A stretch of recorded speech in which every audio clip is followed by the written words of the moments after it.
I mean, when we talk about Christ, Jesus walked with those among us that others wouldn't walk with. He held out his hand to people other people didn't. I mean, when you're talking about folks on the fringe of society, kids who are questioning, those are folks I want to kneel down with. I don't want to judge them. I just want to sit with them and hold their hands. But as a Christian, you want to show them. They get through. As a Christian, you want to show them how to overcome it, right? You don't want to be mean and hateful. You don't. I want to love people wherever they are. But I want to sit with them and break bread with them, and that's the example of Christ I remember. But isn't Christ the one who loved them enough to show them how to overcome it? He rebuked the sinner. He healed the sin.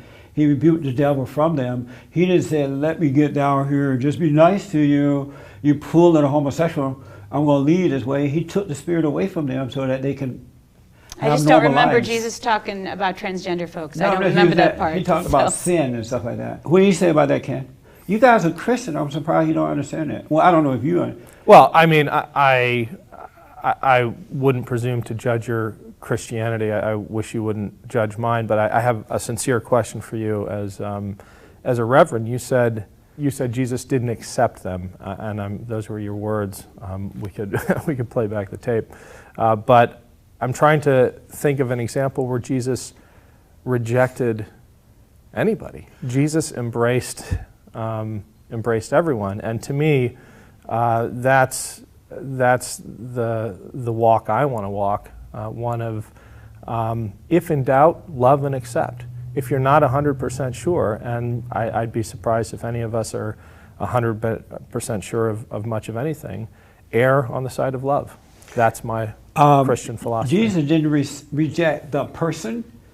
He rejected the sin that was in the person. That's why people went on to him, so that they could be healed from the sin. He didn't just accept them as they were. He helped them to overcome.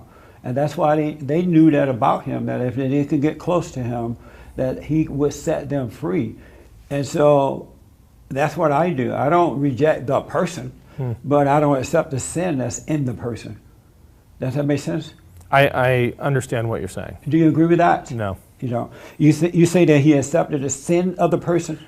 I don't think we are viewing sin in the same way.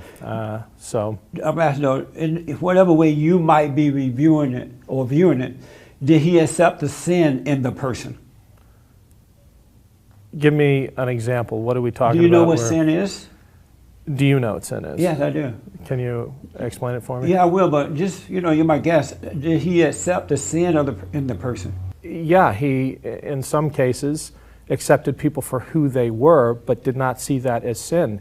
He said to the centurion, your job is to be a soldier. That is who you are. And he accepted both the person and their identity as a soldier. You're saying that Jesus accepted the sin in the people as well? I'm not going to play this rhetorical game with you, because I think what you're trying to do is equate homosexuality with sin, and right now I don't have anything particular in my mind, but that's a good example. Yeah. So no, in that case, I don't think Jesus would define how someone was born as sinful. Yeah. There was a woman who was a prostitute. Yeah. And the men had found out that she had slept with all these guys, and they was going to stone her.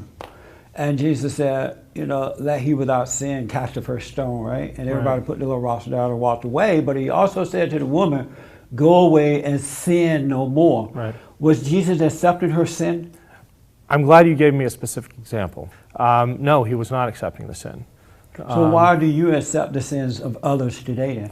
Because I don't as think, a man of God. I don't think prostitution is the same as homosexuality. Oh, okay. I wasn't thinking of homosexuality. I'm just thinking of sin, period. It doesn't matter what the sin is. I think sin is sin. Yes, but we interpret it differently. And in this one particular example, I think we bring that in stark relief. I think wanton promiscuity is sinful. I don't think being gay is sinful. So when you say sin is sin is sin, I think we disagree on what sins are.